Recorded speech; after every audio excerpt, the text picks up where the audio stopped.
இப்போ நான் விஜய் சார் படங்கள் நடித்தேன், இடையில படம் இல்லை. சார் என்ன கூப்பிடல. ரீசெண்டா அப்ரோச் பண்ண ட்ரை பண்ணீங்களா? ட்ரை பண்ணா அடுத்த படம் எங்க நடக்குது என்னன்னே தெரியாது. நான் ஒரு ஒர்க்ல ஓடிட்டு இருப்பேன். அப்புறம் பாத்தீங்கன்னா பாதி படம் போயிருக்கோம்.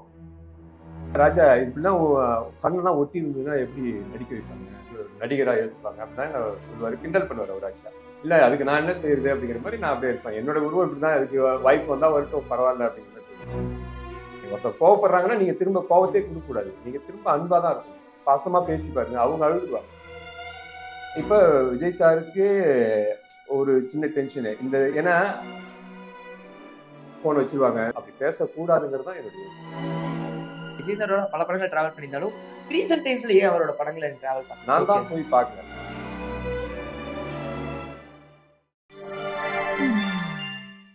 வணக்கம் மக்கள், திஸ் இஸ் விஜய் பிராணேஷ். நீங்க பார்த்துட்டு இருக்கிறது டேக் ஒன் தமிழ். இன்னைக்கு என் கூட இருக்கிற ஒரு ஸ்பெஷல் கெஸ்ட் யாரு அப்படின்னா, என் கூட இன்னைக்கு கராத்தே ராஜா சார் தான் இருக்காரு. அவரோட டிராவல் பத்தியும் அவரோட சினி இண்டஸ்ட்ரி டிராவல் பத்தியும் நிறைய விஷயங்கள் பேசி தெரிஞ்சுக்க போறோம். வாங்க பேசலாம். வணக்கம் சார். வணக்கம். உங்களுக்கு திரும்பி பார்க்கும்போது எந்த ஒரு படம் நடிக்கும் போது ரொம்ப சந்தோஷமா ஃபீல் பண்ணுவீங்க? அப்பாடா இந்த ஒரு படம் நான் பண்ணிட்டேன் போதும், சாட்டிஸ்ஃபைடா ஃபீல் பண்றேன்? கில்லி தான் எனக்கு ரொம்ப திருப்தி. கில்லி கில்லி அடுத்தது போக்கிரியும் அந்த திருப்தியை கொடுத்தது. என்னன்னா ரெண்டும் வெவ்வேறு விதமான கேரக்டர் இல்லையா, எக்ஸ்ட்ரீம் கேரக்டர். அதனால எனக்கு அது ரெண்டுமே ஒரு திருப்தி நிலைக்கு வந்துச்சு. எனக்கு பிரபு மாஸ்டர் சொல்றாங்க, ராஜா எனக்கு கரெக்டான டைம்ல செஞ்சிடணும், ரீடேக்லாம் போகக்கூடாது, ஏன்னா வடிவேல் சார் கோச்சுப்பாரு, அங்க ஒரு டைமிங்ல போயிட்டு இருக்கு, நீங்க வர்றதை வச்சுதான் அவர் வந்து அந்த லெட்டரை பிடிக்கிட்டு போகணும், கரெக்டா வருந்தாங்க, நான் செஞ்சிடறேன் அப்படின்னு. இப்ப விஜய் சாருக்கு ஒரு சின்ன டென்ஷன் இந்த, ஏன்னா ஆக்ஷன்லாம் பண்ணியிருக்காங்க விஜய் சார் கூட, அது ஈஸியா பண்ணுவோன்னு தெரியும். இதை சாஃப்டா பண்ற இந்த சீன் இப்பதான் பாக்குறாரு சார் கிட்ட இருந்து. இப்ப என்ன வேற மாதிரி பாத்துருக்காங்க, இதுல வேற மாதிரி. இப்ப விஜய் சார் சொல்லி நான் நடிக்கிறேன், அது ஒரு முக்கியம். சொதப்பினா எப்படி இருக்கும், என்னப்பா இப்படி சொன்னாரு எதுவும் நினைச்ச கூடாங்கிற அது ஒரு ஃபீல். அதுக்காகவும் கூட நிக்கிறாரு சார், பாத்துட்டே இருக்காரு.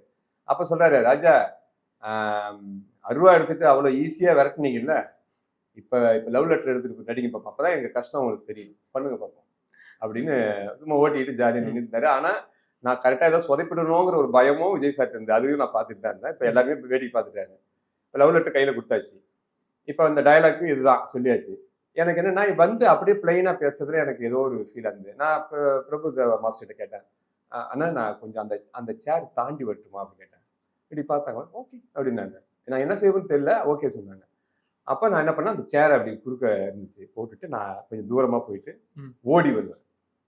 ஆக்ஷனுக்கு ஒரு சின்ன டைம் கொடுங்க, நான் அதுக்குள்ள உள்ள வந்தேன்னு சொன்னேன்னா, இப்பதான் ஓடி வந்து ஜம்ப் பண்ணி அதுல அப்படி தாண்டுவேன், தாண்டி குதிச்சு வந்து அந்த பிரீத்திங் எடுப்பேன். இது வெறும் லெட்டர் இல்லடா, உசுரிடா அப்படின்னு சொல்லி பாரு படிக்கிறேன் கேள்வி சொல்லி எடுப்பேன். இந்த சொல்லும்போது என் உசுரிடாங்கிறது கண்ணை மூடி செய்வேன், என் உசுரிடா படிக்கிறேன் கேள்வி அப்படின்னு அவர் புரியிட்டு போவார். இப்ப அந்த லெட்டர் இப்படி நெஞ்சில வச்சு அந்த கண்ணை மூடி சொன்னதை அப்படி ரசிச்சாங்க. விஜய் சார்ல இருந்து, அசிம்ல இருந்து, பிரபுதாஸ் சார், ராஜா சூப்பரா பண்றீங்க ராஜா, வில்லனா நடிச்சவர் இப்படி ஒரு லவ் லெட்டர் சீன்ல இப்படி பண்றேன்னு சொல்லி ரொம்ப ஜாலியா ஓட்டினாங்க, ஜாலியா இருந்துச்சு. நானும் எதிர்பார்க்கல, ஒரே டேக்ல அது ஓகே ஆச்சு. ஆக்சுவலி சொல்ல போனா பல படங்கள் அவருக்கு அப்புறம் டிராவல் பண்ணி, விஜய் சாரோட பல படங்கள் டிராவல் பண்ணியிருந்தாலும் ரீசெண்ட் டைம்ஸ்ல ஏன் அவரோட படங்களை டிராவல் பண்ண நான் தான் போய் பார்க்கல. எனக்கு என்னன்னா விஜய் சாரே கூப்பிடுவாங்க, சார் வந்து போக்கரி கூப்பிட்டாங்க இல்லையா, சாரே கூப்பிடுவாங்கிற மாதிரி நான் கொஞ்சம் கேர்லெஸ்ஸா இருந்தேன். அவங்க சாருக்கு அடுத்தடுத்த ஒர்க் இருக்குல்ல, நம்மளே பார்த்துட்டு முடியாது இல்லையா, நம்மளும் போய் முகத்தை காட்டி கேட்டுட்டு இருந்தாதான் கொஞ்சம் நல்லா இருக்கும். எனக்கு என்னன்னா நம்மள இவ்வளவு அன்பா இருக்காரு, நம்ம போய் தொந்தரவு பண்ணக்கூடாதுங்கிற ஒரு இதுல நான் கொஞ்சம் சைலண்டா இருந்தேன். அப்ரோச் பண்ண ட்ரை பண்ணீங்களா? இல்ல நான் போய் பார்ப்பேன், ஒன்று பேசுவேன், சார் கூட இருக்கவங்கள நான் மீட் பண்ண வரும்னு சொல்லுவேன், சொல்றேன்னு இருக்காங்க, மீட் பண்ணுவேன் சீக்கிரமா. அப்ப சாரோட படங்கள் எது வந்தாலும் நான் முன்னாடியே போய் கரெக்டா பாத்துருவேன். பார்த்தேன்னா அப்ப தெரியும், அடடா இந்த ரோல் மிஸ் பண்ணிட்டேன்ல, நம்ம சாரை பார்த்தோன்னா இந்த ரோல் கண்டிப்பா கொடுத்துருப்பாங்க, மிஸ் பண்ணிட்டோம்னு ஃபீல் ஆகும். அடுத்த படத்துக்கு ட்ரை பண்ணா அடுத்த படம் எங்க நடக்குது என்னன்னே தெரியாது, நான் ஒரு ஒர்க்ல ஓடிட்டு இருப்பேன். அப்புறம் பாத்தீங்கன்னா பாதி படம் போயிருக்கோம். இப்படியே ஒரு நான் தான் போய் பார்க்காம கொஞ்சம் விட்டுட்டேன். எனக்கு ஒன்றும் பிரச்சனை இல்லை. இப்போ ஒரு 10 படம் விட்டுட்டேன்னு வச்சுங்களேன், அந்த 10 படத்தோட வேல்யூ எல்லாம் தாண்டி இப்ப சாரோட அடுத்த படம் நான் பண்றேன் அப்படின்னா, சார் என்ன பண்ண வச்சாங்கன்னா நிச்சயமா இதோட எல்லா பேரும் புகழையும் சேர்த்து நான் விஜய் சாருக்கு கொடுக்க என்னால முடியும், நான் கண்டிப்பா கொடுப்பாங்கிறது எனக்கு நம்பிக்கை. இது வந்து ஒரு ஃப்ரெண்டா, அவர் ஒரு எப்படி சொல்றது, அவர் ரசிச்சு பாக்குற ஒரு பர்சனாவே இருந்துட்டு இருக்கீங்க. இப்ப அவரோட அரசியல் என்ட்ரி வேற இருந்திருக்கு, அதை எப்படி பாக்குறீங்க? அதிகமா ரசிச்சு பாக்குறேன், அதையுமே ரொம்ப ரசிச்சுதான் பாக்குறீங்க. பலர் வந்து இந்த ஸ்டெப்பை வந்து அவர் எடுக்கிறது ஒரு பெரிய ஸ்டெப்பா இருக்கே, படத்தை விட்டுட்டு போறாரு எல்லாம் கேள்வி. அதுல எனக்கு என்னன்னா, நானும் நிச்சயமா என்னுடைய ஆசை அதுதான், சார்கிட்ட நான் நேர்ல பார்க்கும்போது கண்டிப்பா சொல்லுவேன், நடிக்கிறதை எக்காரணத்தை கொண்டு நிறுத்தக்கூடாது சார்ன்னு தான் நான் சொல்லிடுவேன். ஏன்னா சார் தொடர்ந்து நடிக்கணும், அதுதான் எனக்கு ஆசை. எல்லாருடைய ஆசையும் அதுதான். ரசிகர்கள், சாரோட ரசிகர்கள் எல்லாருமே அதை தான் விரும்புவாங்க. சார் வந்து என்னன்னா அது ஒரு ஒரு லீடரா இருக்குதுங்கிறது, ஒரு மக்கள் பணிக்காக இருக்குதுங்கிறது ஒரு பெரிய விஷயம். ம். இவ்வளவு பெரிய ஒரு பேமெண்ட், ஒரு நல்ல ஒரு பெரிய ஹைஃபையா இருக்கிற நேரங்கள்ல அந்த அந்த வேலையை விட்டுட்டு நான் வந்து மக்கள் பணிக்கு வரேங்கிறது எல்லாரும் செய்ய மாட்டாங்க இல்லையா? அவருக்கு ஒரு பெரிய மனசு வேணும்ல. ஆமா. அந்த அளவுக்கு சார் சொல்றாங்க, அதை நாங்க வரவேற்கிறேன் என்னுடையதா இருந்தாலும். ஆனாலும் எனக்கு விஜய் சார் தொடர்ந்து படம் நடிச்சுக்கிட்டே இருக்கணும். அதுதான் விஜய் சாரோட ரசிகர்களுக்கு பெரிய ஒரு டானிக். அதுதான் கண்டிப்பா. அதான் சந்தோஷம். அண்ட் வடிவேல் அவர்களோட நீங்க டிராவல் பண்ணிருக்கீங்க. வடிவேல் சார் கூட இருந்தவங்களே அவங்களோடயும் நீங்க நடிச்சிருக்கீங்க. வடிவேல் சார் கூட இருந்தவங்களே பலரும் வந்து வடிவேல் அவர்கள வந்து ரீசென்ட்டா திட்டுறதெல்லாம் பார்க்க முடியுது. ரியலா வடிவேல் அவர்கள் எந்த மாதிரியான பர்சன்? இல்ல அப்படி நம்ம குறைய சொல்லக்கூடாதுங்கிறது தான் என்னுடைய ஓகே. என்னுடைய கருத்து எனக்கு. இப்ப நான் விஜய் சார் படங்கள் நடிச்சேன். இடையில படம் இல்ல. இப்ப சார் என்ன கூப்பிடல. அதனால வந்து சார் என்ன கூப்பிடல நான் எப்படி குறையா சொல்ல முடியுமா? நான் போய் சார பார்க்கல.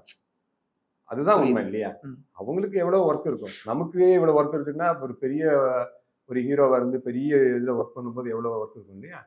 அப்ப நான் போய் சரியா பார்த்திருந்தா விஜய் சார் என்ன கண்டினியூயா எல்லா படங்களையும் போட்டுருப்பாங்க. நான் பார்க்கல. அது மாதிரி வடிவேல் சார போய் அவங்களுக்கு வாய்ப்பு குடுக்கலன்னா, ஒரு வேளை ஒரு கருத்து வேறுபாடு இருக்கலாம். ஏதாவது அவங்கள பத்தி ஒரு கருத்து வெளில ஒரு தவறா சொல்லும்போதெல்லாம் கோவம் வரும். ம்.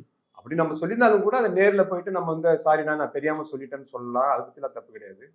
அது பரஸ்பரம் ஒரு அன்பா இருந்துக்கணும். ஒரு குறையா நம்ம சொல்லக்கூடாதுங்கிறது தான் என்னோட விஷயம். உண்மையிலேயே வடிவேல் சார் வந்து வாய்ப்பு குடுக்கலனா கூட, நம்ம என்ன சொல்லணும் உண்மையான்னா, அதுதான் அதுதான் மனித தன்மை. அதுதான் அன்பான ஒரு வழி அதுதான் வாழ்க்கைக்கு. அ எனக்கு நான் நான் போய் சார பார்க்கல. நான் போய் சார பார்க்கல. நிச்சயமா எனக்கு வாய்ப்பு குடுப்பாங்கன்னு அந்த ஒரு பாசிட்டிவான வார்த்தைய நீங்க சொல்லி பாருங்க. ஒரு நாள்ல ஒரு நாள் வந்து வடிவேல் சார் அந்த பேட்டிய பார்த்தாருன்னா ஃபீல் பண்ணுவாங்க. என்னடா நம்ம என்னடா போய் நம்ம தான் வேணான்னு புடுங்கி விட்டோம். அந்த வேலைய நான் வேணான்னு அனுப்பி விட்டோம். இருந்தாலும் நம்மள அவன் தப்பா சொல்லல. நம்ம மேல இவ்வளவு ஒரு அன்பு வச்சிருக்கானேன்ட்டு கண்டிப்பா அவர் கூப்பிடுவாரு. இது இன்னைக்கு நம்ம பேசுறதுன்னு வைக்க கூடாது. காலம் கடந்தும் அவங்க பார்க்கும்போது அவங்களுக்கு மனசு ஃபீல் ஆகும். இல்லையா? யாரும் எதுவும் குடுத்து வச்சுட்டு வரலல்ல. ஆமா. இப்ப எனக்கு நான் விஜய் சார யாருன்னு எனக்கு தெரியாது. எனக்கு அறிமுகமும் இல்ல. அப்படிங்கும்போது அ தரணி சாரால எனக்கு ஒரு அறிமுகம் கிடைக்கும்போது, அந்த நட்பை எப்படி வச்சுக்கணும்? நான் நல்ல முறையில வச்சுக்கணும். சரியா? தவறாதான பேசுறது, நம்ம வந்து கேமரா முன்னாடி இருக்கோம், மைக் முன்னாடி இருக்கோம்னு வந்து ஏதோ பேசணுங்கிறதுக்காகவும் பேசிடக்கூடாது. உண்மையிலேயே ஒரு ஒரு குறையா இருந்தாலும் கூட அது குறையா சொல்லாம நிறைவா நீங்க அதை சொல்லி பாருங்க, சொல்லி வைங்க. அது நல்லா இருக்கும். அவங்க கேட்கும்போது அது சந்தோஷமா இருக்கும். எப்பவுமே ஒரு மீடியா விஷயமா பார்த்தீங்கன்னா, நிறைய பேர் நான் கேட்கிறேன் கான்ட்ரோவர்சியா பேசணும். நம்ம வந்து மீடியாவை எல்லாம் திரும்பி பார்க்கணுங்கிறதுக்காக பேசணும்னு சொல்லுவாங்க. அப்படி பேசக்கூடாதுங்கிறது தான் என்னுடைய இது. எது இருந்தாலும் நல்ல விஷயத்த சொல்லணும். ஒரு தவறுதலா நடந்த விஷயங்கள் ஏதாவது ஒரு மனக்கசப்பு இருந்தா அதை சொல்லாம இருக்கிறது நல்லது. அது கண்டிப்பா. அவங்களுக்கு தெரியும். நிச்சயமா இல்லடா ஏதோ ஒரு சூழ்நிலையில சொல்லிட்டோம். இருந்தாலும் பாத்தியா, அவன் அதை ஃபீல் பண்ணல. ஆமா. அவன் நம்மள நல்லா நம்ம மேல எவ்வளவு பெரிய அன்பு பாசம் வச்சிருக்காங்க. வச்சிருக்காங்கல்ல. அப்ப நம்ம என்னன்னா அவங்களுக்கு மனசு உறுத்துற அளவுக்கு நீங்க அன்பு கொடுக்கணும் அவ்வளவுதான். கண்டிப்பா. ஒருத்தர் கோவப்படுறாங்கன்னா நீங்க திரும்ப கோவத்தையே கொடுக்க கூடாது. நீங்க திரும்ப அன்பா தான் இருக்கணும். பாசமா பேசி பாருங்க. அவங்க அழுதுருவாங்க. ஏன்னா பல்வேறு விதமான ஒரு சூழ்நிலை இருக்கும் இல்லையா? கூப்பிடாததுக்கு பல காரணங்கள் இருக்கலாம். அதை நம்ம தான் வந்து இறங்கி அட்ஜஸ்ட் பண்ணி போயிட்டு நமக்கு நமக்கு வாய்ப்பு வேணும்னா நம்ம அன்பா கேட்டுக்கணுங்கிறது ஆசை. அதுதான் நல்லது. நெறைய கேரக்டர் ஆர்டிஸ்ட் அத வடிவேல் சார் கூட டிராவல் பண்ணவங்க நெறைய பேர் நான் வந்து பேட்டி எடுத்தபோது, அவங்க சொன்ன விஷயம் புதுசா வந்த டைரக்டர்ஸ் வந்து முன்னாடிலருந்து நடிச்சுட்டு வரவங்கள பெருசா வந்து இன்னும் கன்சிடர் பண்றதில்ல. சோசியல் மீடியா இந்த புதுசா வந்திருக்கிற சோசியல் மீடியா மூலியமா வரவங்கள அதிகமா கன்சிடர் பண்றாங்கங்கிறதெல்லாம் இருக்குது. அது உண்மையா நடக்குதா? அது இருக்கும். எனக்கு அதை பத்தி அதிகமா நான் கவனிக்க மாட்டேன். இந்த கேரக்டர்ஸ் எல்லாம் தாண்டி எல்லாரோட மக்கள் மனசுல அதிகமா நின்னது உங்களோட வீரப்பன் கேரக்டர். ம். பலரும் வீரப்பன் நடிச்சா உங்களோட ஃபேஸ் வர மாரிலாம் இன்னும் கூகுள்ல இருந்துகிட்டு தான் இருக்கு. அந்த கேரக்டர் எப்படி உங்கள எவ்வளவு சீக்கிரம் மக்கள்ட்ட கொண்டு போய் சேர்த்துச்சு ஆக்சுவலி? அதுவும் பாத்தீங்கன்னா, இங்க போக்கிரி நான் நடிச்சிருந்தேன் சார் கூட. ம். ஹைதராபாத்ல நடிச்சிருந்தேன். ஓகே. அப்பதான் எனக்கு அதுக்கான வாய்ப்பு டைரக்டர் கௌதமன் சார் வந்து எனக்கு ஃபோன் பண்ணாங்க, கூப்பிட்டாங்க. ம். அது எப்படி வந்ததுன்னா, அந்த சந்தனக்காடு பண்ண கேமராமேன் செங்குட்டுவன் அவர் வந்து எங்க ஊர் சிதம்பரம். சிதம்பரம் தான் அவரு. அவர் வந்து என்ன ஃபோட்டோஸ் எடுத்திருக்காரு. ம். ஃபோட்டோ எடுக்கும்போது பாத்தீங்கன்னா, கண்ணெல்லாம் வந்து கொஞ்சம் அப்படி ஒட்டுன மாரி உள்ள எனக்கு இருக்கும். ஒட்டணும். யா. அத வந்து அவரு கேமராமேன் என்ன சொல்றாருன்னா, "ராஜா இப்படிலாம் கண்ணெல்லாம் ஒட்டி இருந்ததுன்னா எப்படி நடிக்க வைப்பாங்க? பிரசாந்த் மாரி அப்படிலாம் இருக்கணும். கண்ணெல்லாம் அப்படி அழகா இருக்கணும். அப்பதான் வந்து நம்மள வந்து ஒரு நடிகரா ஏத்துப்பாங்க." அப்படிலாம் என்ன சொல்லுவாரு. கிண்டல் பண்ணுவாரு அவரு ஆக்சுவலா. கிண்டல் பண்ணா கூட அத நான் பெருசா எடுத்துக்கல. இல்ல அதுக்கு நான் என்ன செய்யறது அப்படிங்கிற மாரி நான் அப்படியே இருப்பேன். என்னோட உருவம் இப்படிதான் அதுக்கு வாய்ப்பு வந்தா வரட்டும் பரவாயில்ல அப்படிங்கிற மாரி போயிடுவேன். சரின்னு இப்படியே இருந்துச்சு. இப்ப அவரு தான் சொல்லியிருக்காரு. இப்ப எல்லாரையும் செலக்ட் பண்ணி பார்த்துட்டு நெப்போலியன் சார வந்து வீரப்பனா நடிக்க வைக்கிறதுக்கு தேர்வு ஃபைனல் ஆயிருக்கு. ஓகே. அப்ப ஆகும்போது அவங்க எல்லாரும் பேசிட்டு இருக்காங்க. பேசி இல்ல அவரு ரொம்ப உருவம் பெருசா இருக்குல்ல. வீரப்பன் வந்து ஸ்லிம்மா நல்லா இருப்பாரு. அப்படின்னு பார்க்கும்போது இப்போ இவர் சொல்லியிருக்காரு கேமராமேன், சார் இது வந்து ராஜா கராத்தே ராஜா கரெக்டாக இருக்கும். எப்படி சொல்றீங்கன்னா, இல்லை நான் ஃபோட்டோ எடுத்துருக்கேன், கண்ணெல்லாம் வந்து நீங்கள் வீரப்பன் மாதிரி ஒட்டி தான் இருக்கும், இந்த தொண்டை கிட்டலாம் வந்து இந்த பகுதிலாம் வந்து அவருக்கு வீரப்பன் இருக்கிற மாதிரி இருக்கும், நீங்கள் அப்படி தான் கேட்குறீங்க, அப்படி தான் இருக்கும். இன்னொன்று கில்லிலாம் பார்த்தீங்கன்னா அந்த ஸ்பீடாக ஒர்க் பண்ணியிருப்பாரு, அந்த வெறித்தனமாக இருப்பார். இப்போ வீரப்பன்கிட்ட உள்ள அத்தனை விஷயங்களும் அவருக்கு இருக்கு, முகபாவமும் கரெக்டாக இருக்கும். நான் ராஜா கரெக்டாக இருக்குன்னு அவர் சொல்ல. அப்புறமா இல்லை ஆமாம் இல்லை சரி ஓகே கூப்பிடுன்னு சொல்லிட்டு டைரக்டர் சார் எனக்கு. அப்போ நான் சொன்னேன் இந்த மாதிரி விஜய் சார் படத்தில் வந்து நான் ஷூட்டிங்கில் இருக்கேன், எப்போன்னு கேட்டாங்க, ஒரு வாரத்தில் வந்துடுவேன் அப்படின்னு சொன்னேன். அப்புறம் அதே மாதிரி வந்த உடனே ஆஃபீஸ் போனேன். போன உடனே என்னை பார்த்து பேசலாம் வச்சாங்க. அவங்க எப்படி சொன்னாங்களோ பேசுனாங்களோ அது மாதிரி பேசி தான் காட்டினேன். ஓகே அப்படின்னு சொல்லிட்டு எல்லாமே ரெடி பண்ணி என்னை பாட்டாளி மக்கள் கட்சி ஐயா டாக்டர் ராமதாஸ் அவங்ககிட்ட என்னை கூப்பிட்டு போனாங்க. அவங்க ஆஃபீஸ் போனேன். கூப்பிட்டு போய் அந்த ஆஃபீஸ் உள்ள இப்போ என்ட்ரன்ஸ் ஆகிறேன், ஐயா உட்காந்தாங்க. இப்படி வந்தவொடனே என்னை பார்த்தாங்க. பார்த்த உடனே அப்படி ஐயா என்னை பார்த்தாங்க. நான் அவங்க பார்த்து வணக்கம் வச்சேன். அப்படியே கொஞ்சம் நேரம் மாதிரி பார்த்துட்டு, ராசா கரெக்டாக இருக்குங்கய்யா அப்படின்னு ஒரு வார்த்தை சொன்னாங்க. அது பெரிய வார்த்தை இல்லையா, எவ்வளோ பெரியவங்க அவங்க. ஆமாம். உடனே அது கன்ஃபார்ம் ஆச்சு.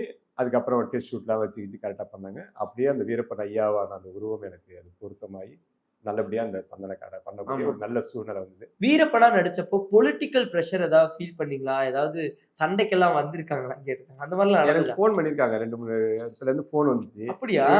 நீ தானேப்பா வீரப்பனா நடிச்ச அப்படிலாம் கேட்பாங்க. ஆமாங்க அப்படின்னு கேட்பேன். ஒரு பயமா எனக்கு இருக்கும். ஓகே. அப்புறம் அங்கே அப்புறம் ஃபோன் வச்சிருவாங்க. இந்த மாதிரி ராங் கால் வர ஆரம்பிச்சோன்னே நான் அப்புறம் டைரக்டர் கிட்ட சொல்லுவேன். அப்புறம் நேராக அங்கே தோட்டத்துக்கு தைலாபுரம் தோட்டத்துக்கு ஐயா கிட்ட அங்கே லைன் வர வச்சுட்டாங்க. அப்போ அங்கே போய் ஃபோன் பண்ணோன்னே ஒரு நம்பர் கொடுத்தாங்க.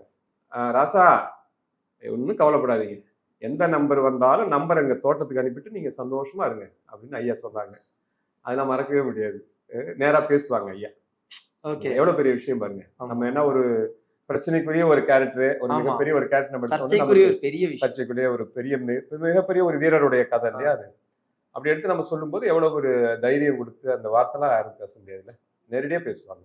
என்ன ராசா சொல்லுங்க எப்படி இருக்கீங்க அப்படின்னு சொல்லிட்டு விஷயத்த சொன்னோன்னே, அப்படியா சரி ராசா நீங்கள் எந்த நம்பர் வந்தாலும் இங்கே தோட்டத்துக்கு சொல்லிட்டு கொடுத்துட்டு நீங்கள் சந்தோஷமா இருங்க அப்படிம்பாங்க. அந்த வார்த்தை பெரிய விஷயம் இல்லை, எவ்வளோ பெரிய சீனியர் அவங்கெல்லாம். அதனால த்ரெட்டெல்லாம் ஃபேஸ் பண்ணது கிடையாது. அப்படிலாம் யாரும் பண்ண மாட்டாங்க. அப்புறம் நிறைய பேர் என்னை பாராட்டி தான் இருக்காங்க. ரொம்ப எனக்கு வந்து ஆனால் அப்படி அந்த கேரக்டரில் நீங்கள் நடிச்சதெல்லாம் எங்களுக்கு கோவம்லாம் உண்டு, ஆனாலும் நீங்கள் வந்து ரொம்ப நல்லா நடிச்சிட்டீங்க, அவரை மாதிரி நடிச்சிருக்கேன் அப்படிலாம் சொல்லுவாங்க. நிறைய விஷயம் பேசணும், படம் பற்றி, உங்களோட ஜேர்னி பற்றி, சினிமா பற்றின்னு. இந்த ஒரு சந்திப்புக்கு ரொம்ப ரொம்ப சந்தோஷம், ரொம்ப மகிழ்ச்சி. நம்ம டேக் ஒன் நம்ம சேனல் ரசிகர்கள் எல்லோருக்கும் உங்களுக்கும் என்னுடைய மனமார்ந்த நன்றி. எல்லாருக்கும் நன்றி. தேங்க்யூ.